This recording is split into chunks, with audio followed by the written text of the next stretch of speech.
Halo teman-teman, pada video kali ini kita akan bahas kembali bagaimana tips diet menurut saya ya. Jadi saya itu sebenarnya sudah lama berusaha diet ya, tapi nggak berhasil-berhasil nih teman-teman. Mungkin sama dengan kalian semua ya, yang lagi berjibaku berjuang dengan yang namanya masalah diet ya kan. Jadi dulu itu pernah saya itu pertama adalah mencoba istilahnya suplemen-suplemen diet ya. Jadi obat diet lah dari yang paling mahal dan sampai yang paling murah, tapi ternyata gagal nih teman-teman. Lalu saya juga melakukan apa yang namanya olahraga ya kan. Dari olahraga lari, olahraga badminton, sampai saya beli peralatan olahraga di rumah sendiri seperti treadmill dan lain sebagainya ya kan. Itu juga akhirnya gagal nih teman-teman ya. Lalu saya melakukan kombinasi nih. Jadi saya minum obat diet dan melakukan olahraga ya kan. Akhirnya juga gagal juga nih. Sampai akhirnya pada suatu saat saya pernah putus asa ya. Mungkin ini hal yang sama yang kalian pernah lakukan ya. Putus asa merasa bahwa aduh, ternyata diet itu susah ya gitu. Karena apa? Karena nggak bisa gitu. Sudah olahraga siang malam, ternyata juga bukan berat badannya turun, tapi malah berat badannya naik kadangnya, seperti itu. Termasuk juga ketika kita minum istilahnya obat-obat diet seperti itu ya. Dan sempat juga saya apa namanya down dan akhirnya saya berhenti untuk berusaha, ya kan. Karena saya merasa bahwa ya udah apa yang saya lakukan semuanya nggak ada gunanya sama sekali ya, karena tidak menambah, apa namanya, berat badan saya turun malah naik nih teman-teman ya. Lalu akhirnya suatu ketika, ketika saya merasakan bahwa berat badan saya sudah sangat tinggi ya, waktu itu berat badan saya 100 kilo nih teman-teman ya. Membuat aktivitas saya akhirnya jadi agak, terbatas karena ketika saya berjalan agak lama, itu mulai ngos-ngosan ya kan. Terus kemudian ketika saya mulai beraktivitas naik turun tangga, mulai, apa namanya, gampang capek. Terus yang terpenting juga sering ketiduran nih teman-teman ya. Karena mungkin salah satunya karena kegemukan itu tadi ya. Jadi kadang nonton TV gitu, ketiduran dan lain sebagainya. Akhirnya saya merasa bahwa, wah ini kondisinya nggak bisa diteruskan nih. Kenapa? Karena kalau semakin tinggi, itu berat badan saya semakin banyak, maka saya akan gampang capek dan lain sebagainya. Lalu saya mulai mereview apa yang saya lakukan, yang sudah terjadi dari awal sampai akhir, apa yang saya lakukan untuk diet dan mengapa gagal, dan akhirnya saya mencoba satu pola diet yang memang mungkin ketika kita cerita banyak orang yang kaget-kaget nih sekarang ya. Jadi yang dulunya saya 100 kilo, sekarang ini saya 75 kilo nih teman-teman ya. Dalam waktu kurang lebih 4 bulan. Dan sampai sekarang saya tetap stabil di angka itu dan memang cenderung turun tapi sudah mulai turunnya nggak banyak. Memang target saya sekitar 70-an kilo karena saya menjaga berat badan ideal saya, seperti itu teman-teman ya.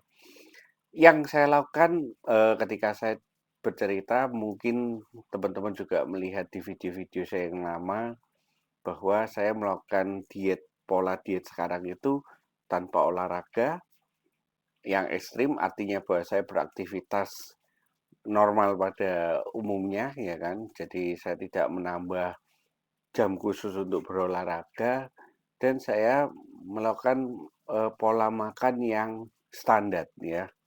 Ya memang apa namanya artinya bahwa saya tidak apa namanya tidak makan nasi, tetap saya makan nasi ini teman-teman.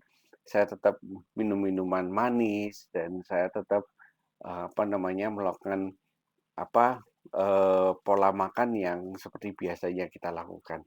Namun memang ada beberapa hal yang bisa kita ambil pelajaran di sini bagi teman-teman yang ingin mencoba mulai diet dengan pola yang saya lakukan, ya kan. Ini sekedar berbagi aja agar siapa tahu insight ini bisa menjadi hal membuat kita semua terpacu untuk meraih berat badan ideal, ya.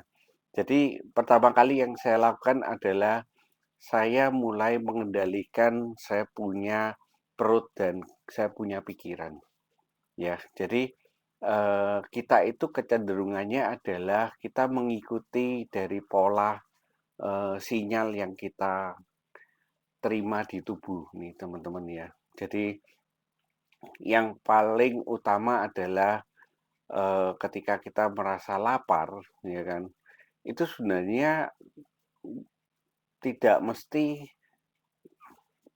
tubuh kita ini lapar nih teman-teman. Kadang itu hanya sinyal-sinyal palsu aja ya. Jadi sinyal-sinyal palsu yang dikirim oleh perut dan di apa namanya diedarkan ke pikiran kita bahwa ini aku lapar loh, aku harus makan nih, aku lapar harus makan ya. Nah ini pola yang harus kita kendalikan nih teman-teman ya. Memang untuk mengendalikan pola ini sangat susah ya.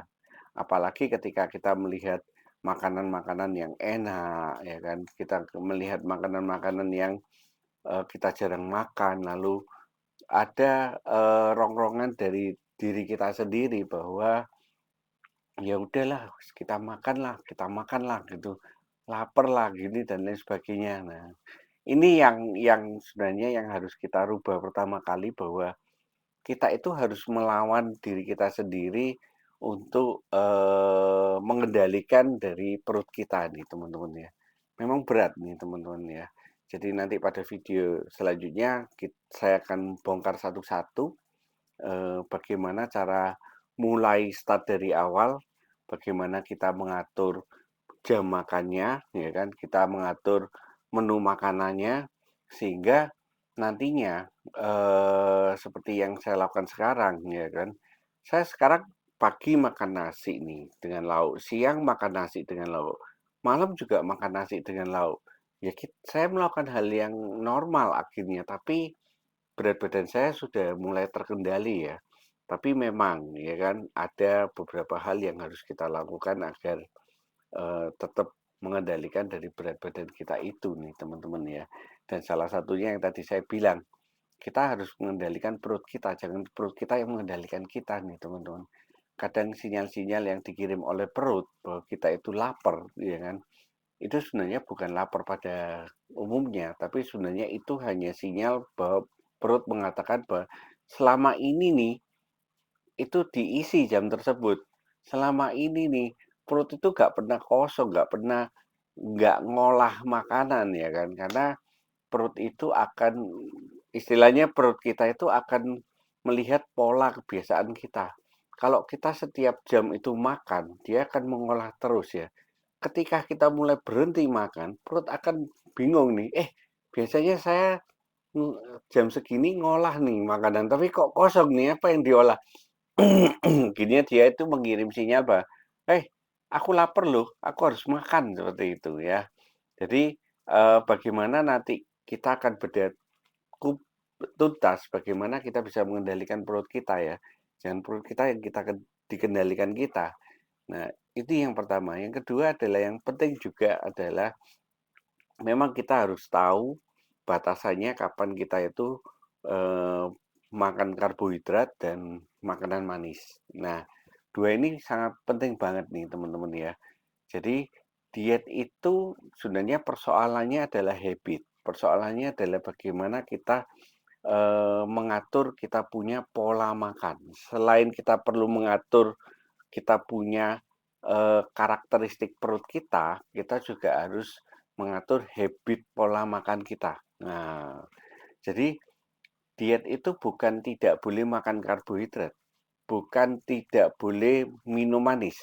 Karena apa? Karena kalau kita kurang karbohidrat dan kita kurang manis, itu tubuh tidak akan seimbang nih teman-teman ya.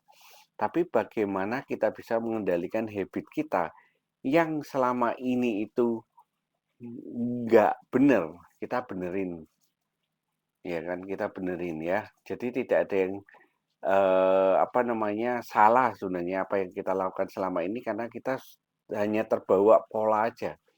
Pola yang selama ini kita lost, kita biarkan semua, berjalan dan kita merasa bahwa ya memang harus begitu gitu. Nah, kita mulai harus kita tata ya. Karena ketika saya merasakan sendiri berat badan saya ini, turun di 70-an, ini aktivitas saya jadi lebih fleksibel nih teman-teman ya. Saya lebih, apa namanya, lama beraktivitas tanpa cepat lelah dan tidak mudah ngantuk ya kan. Ini yang penting ya, yang penting juga. Dan juga, konsentrasi kita itu lebih fokus nih teman-teman, sehingga memang salah satu plusnya ketika kita itu bisa mencapai berat badan ideal, itu adalah, kita mulai bisa beraktivitas lebih leluasa ya. Dan yang terpenting ya, yang terpenting juga bahwa diet itu bukan kita itu pengennya kurus ya, tapi kita itu harus menjaga agar berat badan kita ideal. Karena kekurusan atau kegemuan itu nggak baik ya. Intinya sesuatu yang berlebihan baik positif maupun negatif itu nggak baik nih teman-teman. Ya, jadi kalau biasanya ukurannya Kak, ukuran berat badan yang baik itu berapa? Normalnya gampangnya gini, kalau cowok itu dikurangi 100 atau 110, kalau cewek dikurangi 110 atau 120 seperti itu dari tinggi badannya ya kurang lebih seperti itu. Jadi kalau tinggi badannya kalian itu adalah 170 maka berat badan idealnya itu antara 70 sampai 60 sampai 70 kilo, seperti itu ya.